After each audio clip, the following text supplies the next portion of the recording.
दूसरा प्रश्न आपका ये था कि व्यक्ति एक वस्तु को छोड़कर दूसरे वस्तु को खिलौने की तरह यूज क्यों कर रहा है, ठीक है ना। तो एक दृष्टांत फिर भी मैं आज इस प्रश्न में भी मैं आपको एक दृष्टांत दूंगा, और वह बहुत ताज़ा दृष्टांत है और आज ही का दृष्टांत है। मैंने जो है अभी न्यूज़ में पढ़ा कि सोशल मीडिया पे कि धर्मेंद्र फिल्म बॉलीवुड का सबसे जाने माने हीरो हैं, तो उनका एक अभी न्यूज़ आया था कि वह जो है उनकी उम्र 86 साल है और वह आज भी जो है, उनकी 2 शादियां हुई हैं और आज भी वह दूसरी महिलाओं की तरफ ज़्यादा उत्सुक हैं अभी संबंध बनाने के लिए। तो उसमें ये दिया हुआ था कि हेमा मालिनी उनके इस व्यवहार से गुस्से में है, ठीक है। तो यह दृष्टांत आपको इसलिए दिया कि 86 साल की उम्र में उस व्यक्ति की कामना नहीं पूरी होती है, और वह व्यक्ति एक नहीं हजारों, मतलब कि सैकड़ों हीरोइनों के साथ फिल्म बनाया, 2 शादियां किया, उसके बाद भी उसकी तृप्ति नहीं हुई, और वह एक खिलौने को छोड़ करके दूसरे खिलौने पे मड़रा रहा है। ये तो दृष्टांत आपको दिया जो आपके प्रश्न का ज्वलंत उदाहरण था, इसलिए दे दिया कि इस ज्वलंत उदाहरण से मैं आपके प्रश्न का सहजता से उत्तर दे पाऊंगा, ठीक है। तो सबसे बड़ी बात क्या होती है कि व्यक्ति जो होता है, एक तो जो बचपन में जैसा खेलता है खिलौनों से, उसी को पूरा एकदम अपने जीवन में पक्का बना लेता है, और उतना ही और उसी प्रकार की क्रियाकलाप वह करता रहता है, ठीक, उसी प्रकार की वह क्रियाकलाप करता रहता है। और दूसरी चीज़ आपको बता दूं कि वह व्यक्ति जो है कभी किसी दूसरे व्यक्ति की बातों पे जो है दूसरे व्यक्ति की बातों को न सुनता है, न ही समझने की कोशिश करता है, ठीक। और तीसरी बात जो है कि वह व्यक्ति अहंकारी स्वभाव का होता है, क्योंकि उसके पास धन बहुत ज़्यादा होता है, ठीक, धन बहुत ज़्यादा होता है। वह अभाव में नहीं जीता है, इसलिए जो व्यक्ति अभाव में नहीं जीता है, जो व्यक्ति कष्टों में नहीं जीता है, वह हर समय जो है एक वस्तु को छोड़ करके दूसरी वस्तु को पकड़ने की कोशिश करता है। जो अभाव में रहा है, जो गरीबी और तंगी में रहा है, वह व्यक्ति ऐसा कभी नहीं सोचता है कि मैं एक घर बना लूँ, फिर दूसरे इस घर को छोड़ के दूसरा घर बना लूँगा। उसका तो जीवन नष्ट हो जाता है ना उसमें, है कि नहीं। या तो भोगवादी प्रवृत्ति का व्यक्ति पैसा वाला ही तो कर सकता है ना। तो आज के समय में यह स्थिति क्यों पैदा हो रही है कि एक व्यक्ति जो है एक वस्तु से भोग कर रहा है, फिर दूसरी व्यक्ति से कर रहा है, तीसरी व्यक्ति से कर रहा है, चौथी व्यक्ति से कर रहा है। तो इसके मूल में यदि जाएंगे तो सबसे बड़ा कारण जो होता है वह होता है अज्ञानता, अविद्या जिसको कहते हैं। वह अविद्या के कारण, अज्ञानता के कारण जो है इन सब चीज़ों में जीवन पर्यंत जो है भटकता रहता है, और वो सोचता है कि हर नई वस्तु में उसे आनंद मिलने वाला है, परंतु उसको नई वस्तु में आनंद नहीं मिलता। आनंद तो उसके भीतर से आता है, मैं आपको बताया था। वह अज्ञानता के कारण मृग की तरह जो है, मृग के अंदर कस्तूरी होती है, और मृग जो है ढूंढता रहता है वनों में कि कहाँ से सुगंध आ रही है, परंतु वो उसके जो सुगंध आता है वह उसके अंदर से ही आता है, और वह भटकता रहता है। तो उसी प्रकार मनुष्य के अंदर वो आनंद आता है, परंतु वो भटकता रहता है कि ये आनंद मेरे अंदर आ कहाँ से रहा है, ठीक। और वह हर बार जो है नई वस्तु को ढूंढने की कोशिश करता है। वह इसलिए करता है क्योंकि वह अज्ञानता में होता है, उसको ज्ञान नहीं होता है, ठीक। वह इंद्रियों को जान ही नहीं पाता है और इंद्रियों के विषयों को नहीं समझ पाता है। अब जो व्यक्ति इंद्रियों और इंद्रियों के विषयों को, अभी जो वासना वाला हम लोगों का जो क्रम गया है, उस वासना के जो अभी कंसेप्ट हैं, 10 वासना जो है, जो 10 वासनाओं को समझ जाता है, वह व्यक्ति जो है कभी विषयों में फंसता ही नहीं है और उसके अंदर अज्ञानता होता ही नहीं, अज्ञानता भी नष्ट हो जाता है। इसके कारण ही जो व्यक्ति 10 इंद्रियों के वासनाओं को नहीं जान पाता है, वही व्यक्ति वासनाओं में फंसता है और एक वस्तु को छोड़ करके दूसरे वस्तु को पकड़ता है। जैसे अभी हमने धर्मेंद्र का आपको उदाहरण दिया, ठीक है।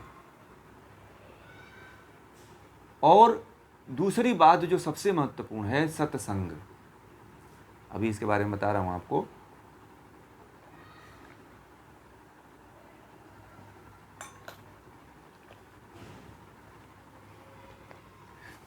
जो दूसरी सबसे महत्वपूर्ण बात है, सत्संग। सत्य मतलब सत्य का, संग मतलब संगति।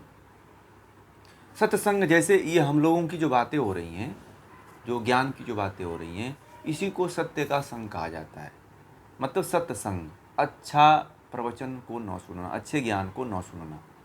यदि व्यक्ति जीवन भर, जीवन पर्यंत यदि अच्छे ज्ञान के संपर्क में बना हुआ है, तो वह व्यक्ति कभी भी गलती आदि नहीं करेगा।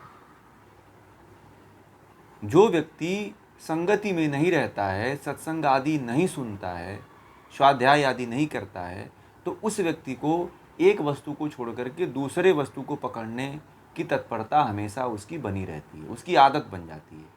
और जो व्यक्ति संगति में रहता है, वह इनको तुच्छ समझता है।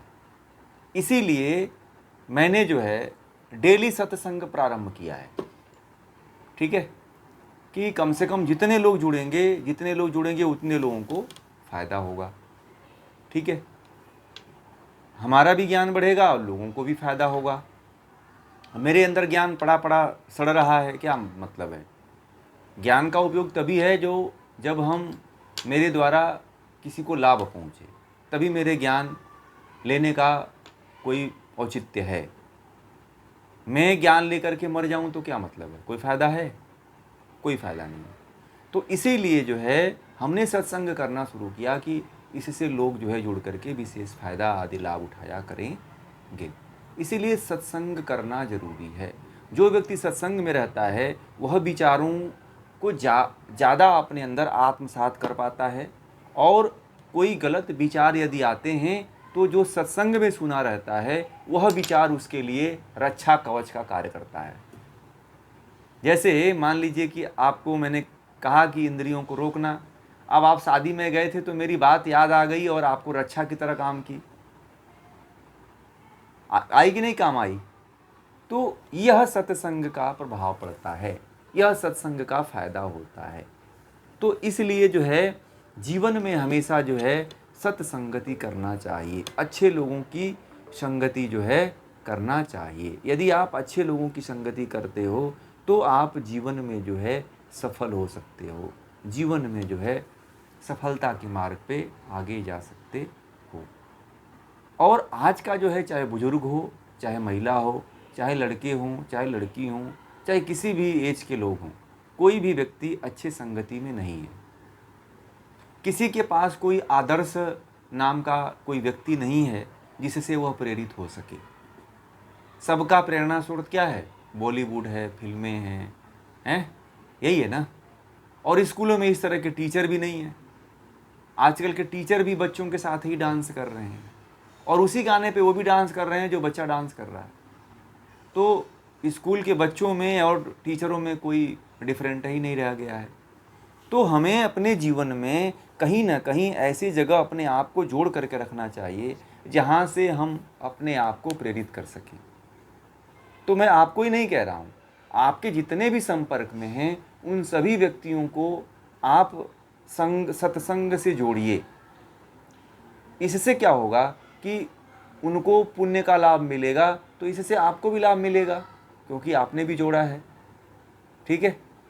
तो इससे कहीं ना कहीं व्यक्ति गलत कार्य करने से बच जाता है।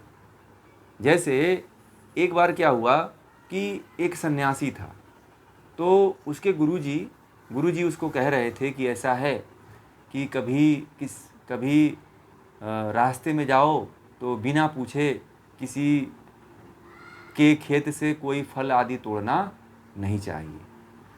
तो गुरुजी ने कहा कि ऐसा है कि मैं आप लोगों को एक फल की बागान है, वहाँ पे एक मेरे मित्र रहते हैं, वहाँ पे आप लोगों को घूमने के लिए जाना है। तो गुरुजी ने भेज दिया अपने शिष्यों को।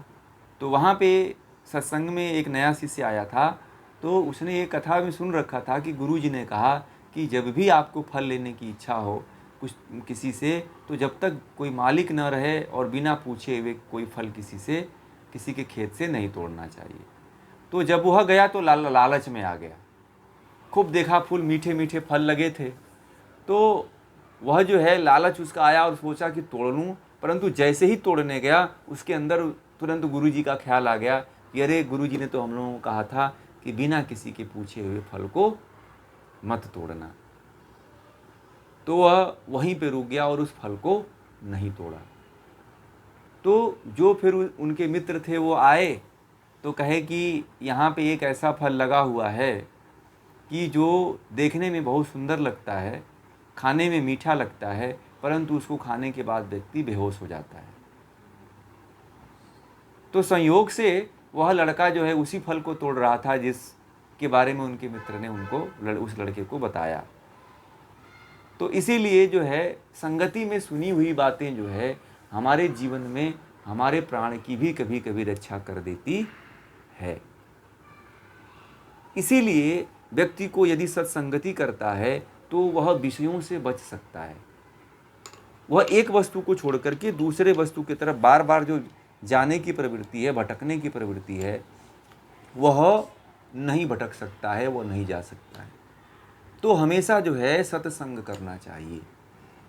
ठीक, हमें अपने जीवन में कभी ना कभी, मान लीजिए आप डेली करते हो या 2 दिन में करते हो या 10 दिन में एक बार करते हो, परंतु एक बार आपको जुड़ करके रहना चाहिए और संवाद जैसे, सत्संगति जैसे बातों को सुनना चाहिए, ज्ञान की बातों को सुनना चाहिए, जिससे कि हमारे जीवन में नया मोड़ मिले, जिससे कि हमारे जीवन में एक चार्जिंग मिले, जिससे कि हमारे जीवन में हम उससे बैटरी की तरह चार्ज हो जाएं। ये आपका चार्जिंग पॉइंट है, ये समझिए। ये जो आप ले रहे हो, आप जीवन में चार्ज हो रहे हो। ये जो ज्ञान आपके अंदर जा रहा है, यह समझो कि आपकी बैटरी चार्ज हो रही है और आपके अंदर जो है नई संकल्पना भरी जा रही है, नया ज्ञान आपके अंदर डाला जा रहा है। इसलिए जीवन में सत्संगति करना अति आवश्यक है। कुसंगति मत करना, परंतु संगति जरूर करना, अच्छे लोगों की संगति जरूर करना। बुरे लोग हजारों हों उनको छोड़ देना, परंतु एक व्यक्ति सही हो उसको पकड़ लेना जीवन में।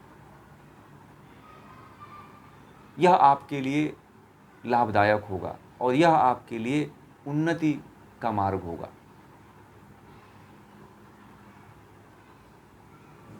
और जो तीसरा जो कारण है वह व्यक्ति का स्वयं के प्रति संयमित न होना। ठीक है, स्वयं के प्रति अपनी, जैसे व्यक्ति मान लीजिए कि सब कुछ रह करके जब तक व्यक्ति स्वयं के प्रति संयमित नहीं होता है तब तक दूसरा कोई भी व्यक्ति कुछ नहीं कर सकता है। मैंने कह दिया कि आपको अंकित ये चोरी नहीं करना है, तो आप अपनी इंद्रियों को कंट्रोल कर ही नहीं रहे हो, तो मैं वहाँ थोड़ी आऊँगा। मान लो आप यहाँ से इतने दूर हो, अब मुझे थोड़ी पता है कि आप क्या करने वाले हो इसके बाद जो है। परंतु यदि आप अपनी इंद्रियों को कंट्रोल नहीं करते हो तो मेरा तो बस ज्ञान ही रहेगा ना। अब ज्ञान के बल पे आपके इंद्रियों को रोकना है। भाई किसी का फल तोड़ने से आपको रोकना पड़ेगा ना, वहां पे रोकना पड़ेगा कि नहीं पड़ेगा? रोकना पड़ेगा आपको वहां पे, तभी तो इंद्रियां आपकी संयमित होंगी। यदि आप वहां नहीं रोकोगे, जब तक हर इंद्रियों पे संयमित आप नहीं होगे, रोकोगे नहीं इंद्रियों को, तब तक हर इंद्रियां अपने मार्ग में बहेंगी और हर जगह अपने अपने को लेकर के भागेंगी। इसीलिए जो है संयमित जीवन होना जरूरी है।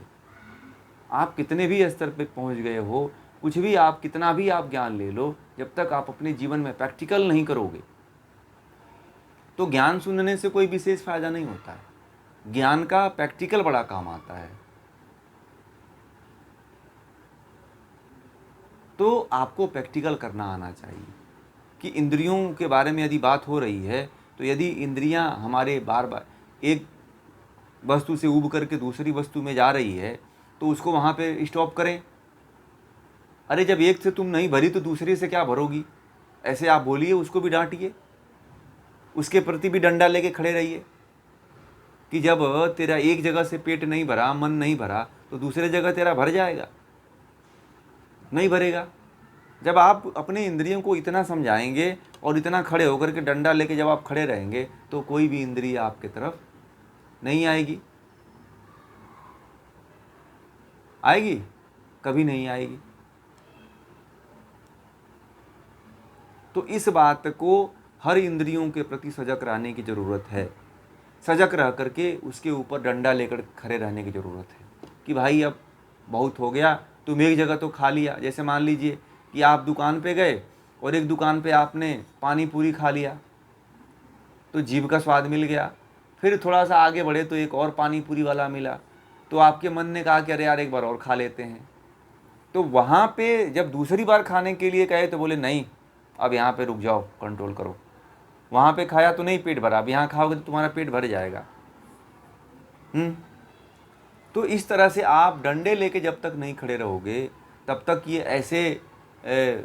ऐसे ये इंद्रियां हैं कि बार बार लपट्टा मारती हैं, बार बार लपट्टा मारती हैं, और जो लपट्टे में फंस जाता है उसको ये दबोच लेती हैं।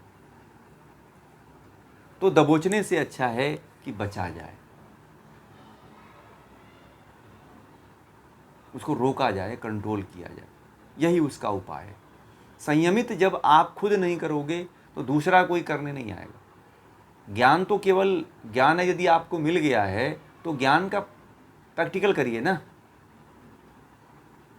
सुन लेने से थोड़ी कुछ होता है, जब तक आप उसका प्रैक्टिकल नहीं करोगे तब तक उसका रिजल्ट थोड़ी मिलने वाला है। इसीलिए किसी भी ज्ञान को यदि आप ले रहे हो, सुन रहे हो, तो उसका प्रैक्टिकल करना जरूरी है। ठीक है? तो ये रहा जो है आपके प्रश्नों का उत्तर। और इस तरह से जब व्यक्ति अपने जीवन को बना लेता है तो वही व्यक्ति जो है इस जीवन का अतिक्रमण करके महामानव की तरफ बढ़ता है, आत्म उत्थान की तरफ बढ़ता है, और एक दिन अपने जीवन को सफल बना लेता है। ठीक है ना? तो ये रहा आपके